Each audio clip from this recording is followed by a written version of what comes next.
जय हिंद प्यारे मित्र। हमने पिछले वीडियो में चर्चा की थी इतिहास की उत्पत्ति और उससे संबंधित जो महत्वपूर्ण तथ्य हैं उनको काल विभाजन कैसे बांटा गया, 3 भागों में बांटा गया, उनको हम कैसे पढ़ते हैं, कौन से टाइम पे, कैसे टाइम पीरियड, हमने पिछले वीडियो में चर्चा कर ली।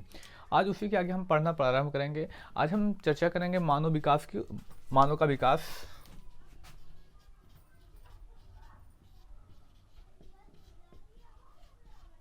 आज का हमारा टॉपिक क्या होगा? मानव का विकास। मानव का विकास कैसे हुआ, मनुष्य अस्तित्व में कब आया, कब से इसकी जानकारी मिलती है और इसको किस नाम से जाना जाता था, पहले कैसे थे, इनकी स्थिति कैसे थी। कई व्यक्ति कहते हैं मनुष्य जो व्यक्ति है अभी वर्तमान समय जो मनुष्य पहले बंदर की एक प्रजाति हुआ करता था। तो आइए उन सबके संदर्भ में चर्चा करें। देखिए क्या होता है। देखिए जो मानव विकास के सिद्धांत दिया, मानव विकास का सिद्धांत बहुत पेपरों में पूछा जाता है। मानव विकास का सिद्धांत, माफ कीजिएगा, मानव विकास का सिद्धांत, ध्यान दीजिएगा इस बिंदु पर। देखिए मानव विकास का जो सिद्धांत है सर्वप्रथम किसने दिया? तो चार्ल्स डार्विन ने दिया। किसने? चार्ल्स डार्विन ने दिया। ये कहाँ के थे? तो इंग्लैंड के थे। देखिए बहुत महत्वपूर्ण एसएससी का फेवरेट क्वेश्चन है यहाँ पर। यहाँ कई बार पेपरों में पूछा गया प्रश्न है और एसएससी नहीं और किसी भी गवर्नमेंट एग्जाम की तैयारी कर रहे हैं तो इसमें निश्चित है प्रश्न यहाँ पूछा जाता है कि बताइए मानव विकास, क्योंकि हम तभी पढ़ रहे हैं, मनुष्य हैं, तभी मनुष्य के बारे में सबसे पहले जानकारी होनी चाहिए। तो मनुष्य का जो विकास का सिद्धांत है उसको किसने दिया? तो चार्ल्स डार्विन ने दिया। ये कहाँ के थे? तो इंग्लैंड के रहने वाले थे।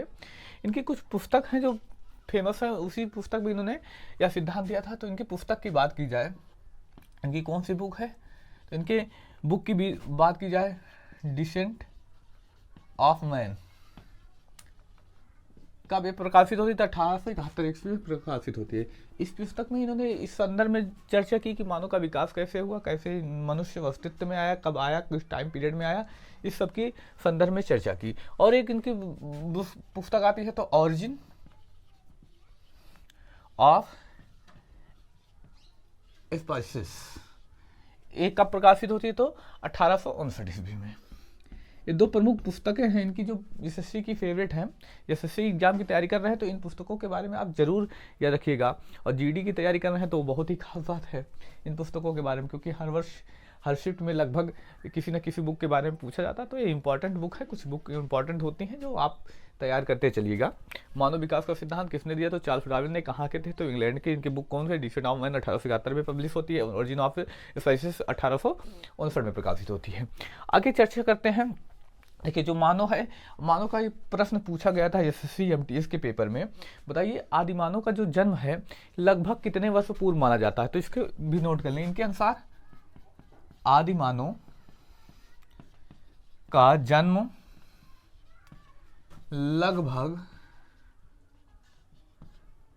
40 लाख वर्ष पूर्व माना जाता है।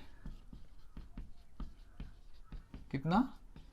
याद रखिएगा, 40 लाख वर्ष पूर्व माना जाता है। जो हमारा प्रारंभ था, मनुष्य का प्रारंभिक जीवन था, जो आदिमानव था, उसका जन्म कब माना जाता है? तो 40 लाख वर्ष पूर्व माना जाता है। देखिए पहले जो मनुष्य हुआ करते थे, यानी मानव जो हुआ करता था, झुका हुआ चला करता था। फिर धीरे धीरे इनकी रीढ़ की हड्डी सीधी होती गई तो इनमें सुधार आता गया। तो सबसे पहले यहाँ से भी प्रश्न पूछा गया है कई बार पेपरों में। देखिए पूछा क्या गया है? जो सबसे झुका हुआ था, यानी सबसे झुका हुआ पहले कौन था? तो ऑस्ट्रेलियोपेथिकस। ऑस्ट्रेलियोपेथिकस कौन सा मानव सबसे झुका हुआ मानव था जिसके साक्ष्य मिलते हैं? तो ऑस्ट्रेलियोपेथिकस मानव था। इसके साक्ष्य मिलते हैं, कहाँ से मिलते हैं? तो दक्षिण अफ्रीका। कहाँ से? किस महाद्वीप, कौन है, किस देश से? तो दक्षिण अफ्रीका देश से मिलते हैं। उसके बाद थोड़ा सा जब इसमें सुधार हुआ, इसकी रीढ़ की हड्डी सीधी हुई, तो कौन सा? तो जावा।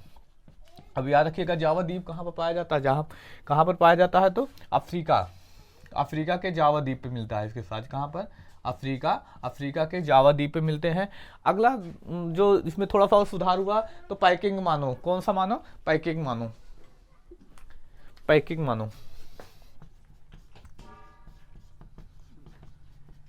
देखिए इस पैकिंग मानो के साथ कहाँ से मिलते हैं? तो इसके साथ चीन से मिलते हैं। अब धीरे धीरे इसमें भी सुधार होता है तो इसके साथ कहाँ से मिलते हैं? निएंडरथल मानो। कौन सा? निएंडरथल मानव, इसके साक्ष्य कहाँ से मिलते हैं? जर्मनी से। ये प्रीवियस ईयर एसएससी जीडी के पेपर में पूछा गया प्रश्न था। तो ये जो निएंडरथल मानव है इसके साक्ष्य किस देश से मिलते हैं? तो याद रखिएगा जर्मनी से मिलते हैं। आगे बात करते हैं, जब इसमें थोड़ा सा सुधार हुआ तो कौन सा? क्रो-मैग्नोफ मानव बना। इसके साक्ष्य कहाँ से मिलते हैं? तो फ्रांस से। अब जब इसमें सुधार हुआ तब ये बना कौन सा? आधुनिक मानव, जो अभी वर्तमान समय में है आधुनिक मानव। प्रश्न यहां से भी पूछा जा सकता है, बहुत ही इंपॉर्टेंट, बताइए आधुनिक मानव से पूर्व मानव की कौन सी स्थिति? तो क्रो-मैग्नो मानव की स्थिति थी। अब सबसे झुका हुआ मानव कौन सा था? ऑस्ट्रेलियोपेथिकस, दक्षिण अफ्रीका महाद्वीप में पाया जाता है। कौन सा? ऑस्ट्रेलियोपेथिकस मानव, जो कहाँ पाया जाता है? दक्षिण अफ्रीका महाद्वीप में। देखिए आधुनिक मानव, इसके साक्ष्य कहाँ से मिलते हैं? तो याद रखिएगा पामीर का पठार। पामीर का पठार कहाँ पर पाया जाता है? तो तिब्बत में पाया जाता है। पामीर का पठार कहाँ पर इसके साक्ष्य मिलते हैं? तो पामीर के पठार यानी तिब्बत से मिलते हैं। और कहाँ से? तो उत्तरी अफ्रीका महाद्वीप में पाया जाता है। उत्तरी अफ्रीका महाद्वीप में कहीं ना कहीं थोड़े बहुत साक्ष्य मिलते हैं। और जो अगला प्रश्न इस आधुनिक मानव से पूछा जाता है कौन सा है? बताइए जो आधुनिक मानव है इसका वैज्ञानिक नाम क्या है? वैज्ञानिक नाम क्या है? तो ध्यान रखिएगा होमो सेपियंस। होमो सेपियंस, इसका वैज्ञानिक नाम क्या है? तो होमो सेपियंस। महत्वपूर्ण बिंदु जो मानव की उत्पत्ति से पूछे जाते हैं पेपरों में, कई बार भी पूछे भी जा चुके हैं। आगे चर्चा करते हैं हम प्रागैतिहासिक काल के बारे में अध्ययन करते हैं। आगे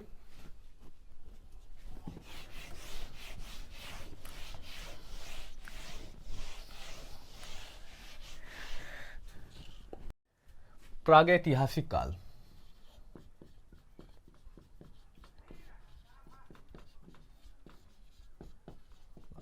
प्रागैतिहासिक काल जिसको प्री हिस्टोरिक पीरियड कहते हैं।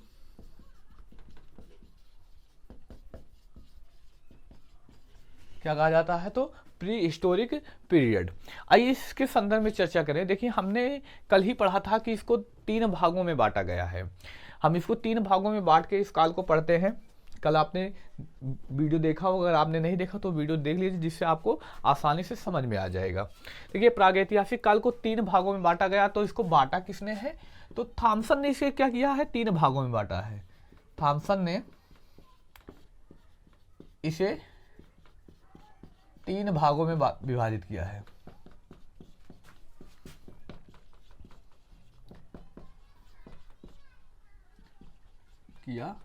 हमने पिछले वीडियो में चर्चा भी की थी इसके संदर्भ में। इसको 3 भागों में बांटा गया है। वो कौन से 3 भाग हैं? पूरा पाषाण काल, मध्य पाषाण काल, नवपाषाण काल। हमने इसके विषय में विस्तार से चर्चा की है, कैसे 3 भागों में बांटा गया है, इनके टाइम पीरियड की भी चर्चा की है। आइए उसी बिंदु पर हम एक एक करके चर्चा करते हैं। तो आज हमारा पहला टॉपिक होगा पूरा पाषाण काल।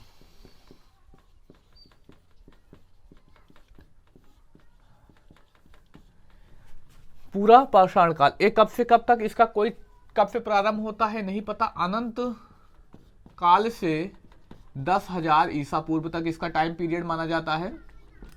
कब तक? अनंत काल से 10,000 ईसा पूर्व तक। एक बिंदु और जो महत्वपूर्ण है उसके बारे में हमें अध्ययन कर लेना चाहिए। सबसे पहले देखिए जो पाषाण काल है, स्टोन एज जिसे हम कह सकते हैं, इसका सबसे पहले अध्ययन किसने किया? तो याद रखिएगा, नोट करके आप इसको लिख सकते हैं। पाषाण काल यानी तीनों पाषाण काल की बात कही जा रही है। पाषाण काल का सर्वप्रथम अध्ययन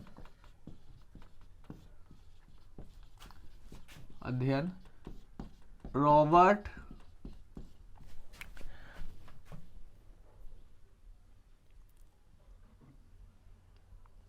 ब्रूस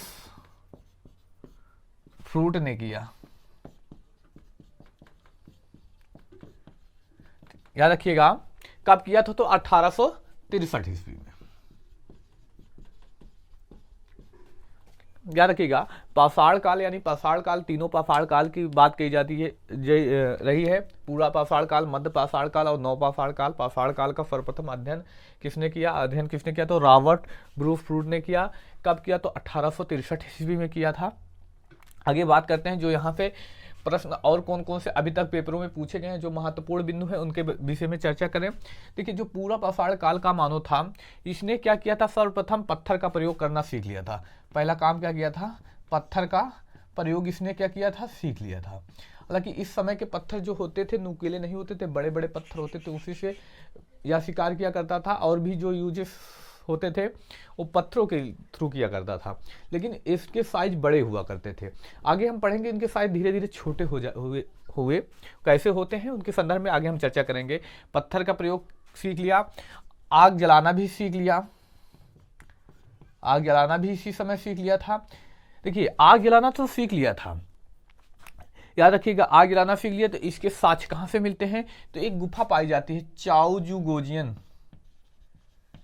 चाओजू गोजियन गुफा। ये कहां पे पाई जाती है, नाम से ही पता चल रहा है, तो चीन, यहां से इसके साक्ष्य मिलते हैं। आग जलाने के साक्ष्य कहां से मिलते हैं, तो चाओजू गोजियन गुफा, एक गुफा कहां पर है, तो चीन में पाई जाती है। और देखिए, इस समय क्या था, शिकार का अल्प ज्ञान था, शिकार का अल्प ज्ञान। इस समय का जो मानव था, शिकार का बहुत ही उसे थोड़ा सा ज्ञान हुआ करता था, और इस समय आग जलाना तो सीख लिया था, लेकिन इस समय क्या कैसा मांस खाया जाता था, तो कच्चा मांस। इस समय का मानव कैसा मांस खाता था, तो कच्चा मांस खाना चाहता था। महत्वपूर्ण प्रश्न जो पूछे गए, पत्थर का प्रयोग करना सीखा, आग जलाना सीखा, और शिकार का अल्प ज्ञान हुआ, जो यहाँ पे महत्वपूर्ण प्रश्न बनते हैं। आप इसके लिए परेशान न हुई, अभी तक यही प्रश्न पूछे गए और यही इंपॉर्टेंट महत्वपूर्ण बिंदु हैं जो पेपरों के लिए इंपॉर्टेंट हैं। आगे चर्चा करते हैं। पूरा पाषाण काल के बाद हमने चर्चा की थी किस भाग पर, मध्य पाषाण काल।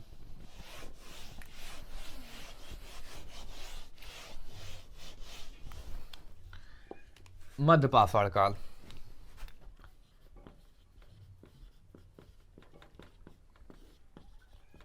कब से कब तक, तो 10,000 ईसा पूर्व से ये माना जाता है 4,000 ईसा पूर्व तक। मध्य पाषाण काल कब से कब तक माना जाता है, तो 10,000 ईसा पूर्व से 4,000 ईसा पूर्व तक माना जाता है। देखिए, इस मध्य पाषाण को लघु पाषाण काल भी कहते हैं। क्यों, क्योंकि पाषाण काल का अंत समय चल रहा था और इसमें पूरा पाषाण काल के भी थोड़े बहुत साक्ष्य मिल जाते थे, इसलिए इसे लघु पाषाण काल की भी संज्ञा दी जाती है। क्या कहा जाता है इसको, लघु पाषाण काल भी कहा जाता है। याद रखिएगा, मध्य पाषाण काल जो है इसको क्या कहा जाता है, तो लघु पाषाण काल भी कहा जाता है। इस समय का मानव जो है तीर कमान का प्रयोग करना सीख लिया था। इस समय का मानव क्या किया था, इस समय का मानव ने तीर कमान का प्रयोग करना सीख लिया था। और इस समय तीर कमान के साथ साथ शिकार का, उसे देखिए पूरा पाषाण काल में हमने पढ़ा शिकार का तो थोड़ा बहुत ज्ञान था, लेकिन इस समय आते आते क्या हुआ, शिकार का पूर्ण ज्ञान हो गया था, शिकार का पूर्ण ज्ञान हुआ। याद रखिएगा, अगर प्रश्न आता है बताइए किस समय का मानव शिकार करना सीखा, तो याद रखिएगा पूरा पाषाण काल का मानव शिकार करना सीख लिया। अगर यही प्रश्न आ जाता है कि बताइए किस समय का मानव पूर्ण रूप से शिकार करना सीख लिया, तो याद रखिएगा पूर्ण रूप से कब सीखा, तो मध्य पाषाण काल में पूर्ण रूप से जानकारी हो गई। और इस समय आते आते इसने क्या किया, पशुपालन भी सीख लिया, पशुपालन भी सीखा। अब ये यहाँ पे बहुत ही महत्वपूर्ण प्रश्न, इसके साक्ष्य मिल जाते हैं। साक्ष्य कहाँ से मिलते हैं, तो याद रखिए इसके दो जगह से साक्ष्य मिलते हैं। साक्ष्य कहाँ से, पहला साक्ष्य की बात करें तो ये मिलता है आदमगढ़। कहाँ पर, आदमगढ़। ये आदमगढ़ कहाँ पर पड़ता है, तो एमपी यानी मध्य प्रदेश में पड़ता है। यहाँ पर इसके साक्ष्य मिलते हैं। याद रखिएगा दो जगह से साक्ष्य मिलते हैं। पहला कौन सा, आदमगढ़ मध्य प्रदेश में। दूसरा पालतू पशु के साक्ष्य कहाँ मिलते हैं, देखिए पालतू पशु, यहाँ पर पालतू पशु के साक्ष्य किसके मिले, तो कुत्ते के पालने के साक्ष्य मिले। यहाँ पर जानवर के पालने के साक्ष्य मिलते हैं, बहुत सारे जानवर, लेकिन यहाँ पर केवल कुत्ते के पालने के साक्ष्य मिलते हैं। कहाँ पर ये पड़ता है, तो बाजौर। बाजौर कहाँ पर मिलते हैं, तो बाजौर। इस किस भारतीय राज्य में पड़ता है, तो राजस्थान। कहाँ पर, तो राजस्थान में मिलता है। और मिट्टी के बर्तन बनाना भी इस समय का मानव सीख चुका था। इसके साक्ष्य कहाँ मिलते हैं, मिट्टी के बर्तन बनाना। इसके देखिए बर्तन शुद्ध जो होता है वर्तनी की दृष्टि से बर्तन शुद्ध ए होता है, ना कि ए होता है। अगर आप ये करते हैं वर्तनी की दृष्टि से तो गलत है, बर्तन ए सही होगा। मिट्टी के बर्तन भी इस समय का मानव सीख चुका था, बनाना सीखा। और इसके साक्ष्य कहाँ से मिलते हैं, बहुत ही इंपॉर्टेंट, यूपी के पेपरों के लिए इलाहाबाद से। मिट्टी के बर्तन बनाने के साक्ष्य कहाँ से मिलते हैं, तो इलाहाबाद से मिलते हैं। हमने दूसरे महत्वपूर्ण बिंदु मध्य पाषाण काल की चर्चा की, आगे चर्चा करते हैं अगले बिंदु पर। अगला बिंदु हमारा कौन सा है, नवपाषाण काल। अब चर्चा करते हैं नवपाषाण काल के बारे में।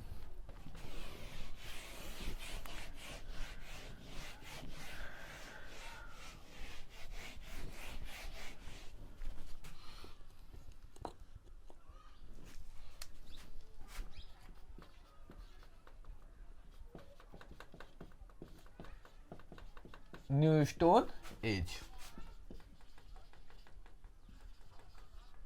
नवपाषाण काल, न्यू स्टोन एज, इसके बारे में चर्चा करें। देखिए इस समय के जो पत्थर थे, देखिए हमने चर्चा की थी पाषाण काल में मनुष्य क्या हुआ था, मानव जो था शिकार करना सीख चुका था, पत्थर का प्रयोग करना भी सीख चुका था, लेकिन वहां पर पत्थर बड़े साइज के हुआ करते थे। लेकिन यहाँ टाइम आते आते पत्थर क्या हो गए, नुकीले हो गए, पत्थर नुकीले हो गए। अच्छा, ये सीजीएल के पेपर में पूछा गया प्रश्न, ये जो नवपाषाण काल के समय जो पत्थर नुकीले हो गए थे, इन नुकीले पत्थरों को क्या कहा जाता है, तो इन नुकीले पत्थरों को माइक्रोलिथ कहते हैं। माइक्रोलिथ किनको किसे कहा जाता है, तो इन नुकीले पत्थरों को, इन नुकीले पत्थरों को क्या कहा जाता है, तो माइक्रोलिथ कहा जाता है। अब आते हैं तो इस समय कृषि का भी ज्ञान हो जाता है मनुष्य का, बहुत ही इंपॉर्टेंट टाइम है कृषि का ज्ञान, कृषि का ज्ञान हो जाता है इस समय। कृषि के ज्ञान के साथ साथ इस समय का मानव पूजा करना भी सीख चुका था। ठीक है, कृषि का ज्ञान तो महत्वपूर्ण था, लेकिन इस समय का मानव क्या करता था, पूजा करना भी सीख चुका था। अब किसकी पूजा की जाती थी, इसके कोई विशेष साक्ष्य नहीं मिलते, लेकिन यहाँ इस समय क्योंकि पूजा सामग्रियां मिल चुकी हैं, वहां पर उसके साक्ष्य मिले हैं, तो निश्चित बात है पूजा की जाती रही होगी, तभी इसके साक्ष्य हैं। तो इस समय का मानव क्या करता, पूजा करना भी सीख चुका था। आगे बात करते हैं, पूजा के साथ साथ इस समय ही पहिए का आविष्कार हुआ। महत्वपूर्ण काम इसी समय हो रहे हैं, पहिए का आविष्कार हुआ, पहिए का आविष्कार हुआ, याद रखिएगा पहिए का आविष्कार इसी समय हुआ। और इसी समय महत्वपूर्ण धातु तांबे की खोज हुई, बहुत ही इंपॉर्टेंट, कई बार पेपरों में पूछा गया, इसको सबसे इंपॉर्टेंट मान के चलिएगा आप। देखिए तांबे की खोज हुई। अब यहाँ पे प्रश्न बनता है, बताइए मनुष्य ने सर्वप्रथम किस धातु का प्रयोग करना सीखा, तो याद रखिएगा तांबे धातु का प्रयोग करना सीखा। अगर इसके बात करें सबसे पहले तांबे, उसके बाद याद रखिएगा लोहे का नहीं, कांस्य धातु का प्रयोग करना सीखा। उसके बाद तब जाकर लोहे धातु का प्रयोग करना सीखा। पहले तांबे, फिर उसके बाद कांस्य धातु का, फिर उसके बाद किस धातु का प्रयोग करना सीखा, तो लोहे का प्रयोग करना सीखा। आगे एक महत्वपूर्ण नवपाषाण काल के महत्वपूर्ण बिंदु जिनको हम तैयार करना चाहिए, और कुछ महत्वपूर्ण स्थल हैं इस समय के, उसके बारे में चर्चा करते हैं।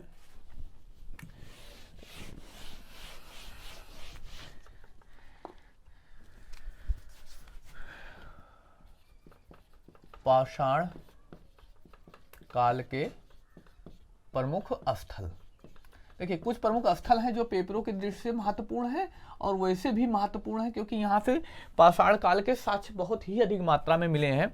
कौन से, आइए देखिए कृषि के साक्ष्य हम बात करें तो कृषि के साक्ष्य कहाँ से मिलते हैं, तो कोल्डी डिहुआ, कहाँ से, कोल्डी डिहुआ।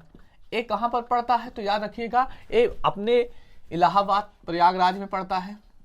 तो यूपी के दृष्टि से बहुत ही महत्वपूर्ण, क्योंकि कृषि के साक्ष्य पाषाण काल में कृषि के साक्ष्य कहाँ से मिलते हैं, कोल्डी डिहुआ प्रयागराज में। किस चीज के साक्ष्य मिलते हैं, तो धान की भूसी के साक्ष्य, किसकी, धान की भूसी,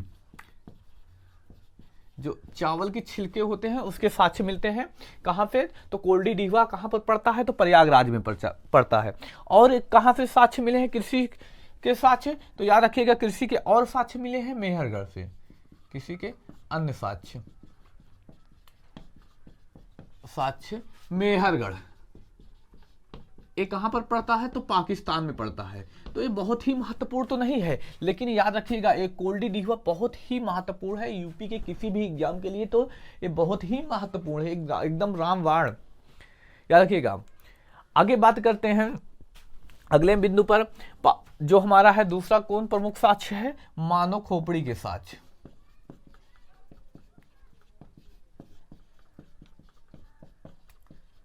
मानव खोपड़ी के साक्ष्य, इसके साक्ष्य कहाँ मिलते हैं? तो हथनौरा ये कहाँ पर पड़ता है? तो मध्य प्रदेश में पड़ता है। याद रखिएगा हथनौरा, यहाँ पर मानव की खोपड़ी के साक्ष्य मिले हैं, ये बहुत ही महत्वपूर्ण है हथनौरा। आगे बात करते हैं चित्रकला के साक्ष्य।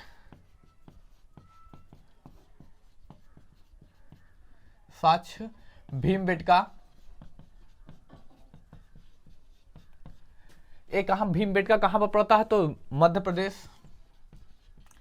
और इस समय के औजार के साक्ष्य, टूल्स,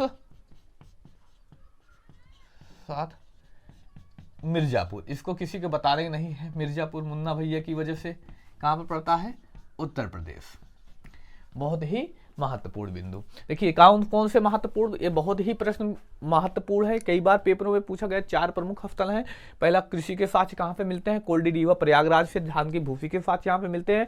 कृषि के अन्य साक्ष्य भी मिलते हैं। मेहरगढ़ कहाँ पर पड़ता है? पाकिस्तान में पड़ता है। आगे मानव खोपड़ी के साक्ष्य हथनौरा कहाँ पर पड़ता है? एमपी में पड़ता है, इसके भी साक्ष्य यहीं से मिले हैं। चित्रकला के साक्ष्य भी मिले हैं, कहाँ पर पड़ता है? भीमबेटका कहाँ पर? एमपी में। आगे औजार के साक्ष्य कहाँ मिलते हैं? मिर्जापुर, उत्तर प्रदेश। देखिए जो हमारा प्रागैतिहासिक काल है, ये यहाँ महत्वपूर्ण प्रश्न है।